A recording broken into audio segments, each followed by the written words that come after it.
Hello మామ. ఏంట్రా? అరే మామ ఒకసారి బండి వేస్తావా? అమ్మని హాస్పిటల్కి తీసుకెళ్ళాలి అర్జెంట్. ఏంటి బండి కావాలా? అదేం సైకిల్ అనుకున్నావా? 1,50,000 పెట్టుకున్నా దాన్ని. దానికి ఏమన్నా జరిగితే నువ్వు కట్టగలవా? అయినా నీకెందుకురా బండి? నడుచుకుంటూ వెళ్ళు.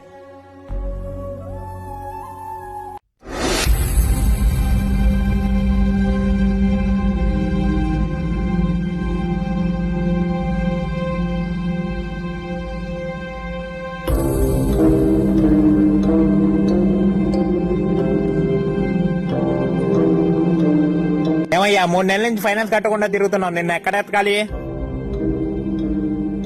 ఇంట్లో కొంచెం ఇబ్బందిగా ఉందన్న, వచ్చే నెల మొత్తం క్లియర్ చేసేస్తాను. అవన్నీ నాకు చెప్పొద్దు అని మొత్తం డబ్బులు కట్టి బండి తీసుకెళ్ళు. బండి తాళం ఇటీ. Sir please sir. అవన్నీ నాకు చెప్పొద్దయ్యా, బండి తాళం ఇటీ. సార్ ఇస్తామని బతులులాడుతుంటే మీరేంటి సార్ మరీ ముడి చేస్తారు? 3 నెలల నుంచి డబ్బులు కట్టకుండా తిరుగుతున్నాడు, నువ్వు కడతావా? అయినా మధ్యలో నువ్వెవరవయ్యా? వాడు ఇవ్వకపోతే నేను ఇస్తాను. వాడు నా ఫ్రెండ్ అండి. ఎంత వాళ్ళ చెప్పండి. ఏంటయ్యా ఇచ్చేది? ₹2 అనుకున్నావా? 3 నెలలు కలిపి 15,000 నువ్వు ఇస్తా అన్నావుగా, ఇవ్వు. ఇస్తా ఆగు. ఇదిగో వెళ్ళే. సారీ మా, నేను అర్థం చేసుకోలేకపోయాను. నువ్వు స్నేహాన్ని నమ్మలేదురా, డబ్బుని నమ్మావు. కానీ నేను డబ్బుని నమ్మలేదు, స్నేహాన్ని నమ్మా. ఆ స్నేహాన్ని నువ్వు మోసం చేశావు. సిక్కుముళ్ళు గప్పి రంగులీనుతున్న లోకమంటే పెద్ద నాటకమే, తెలియకనే సాగే కథనం.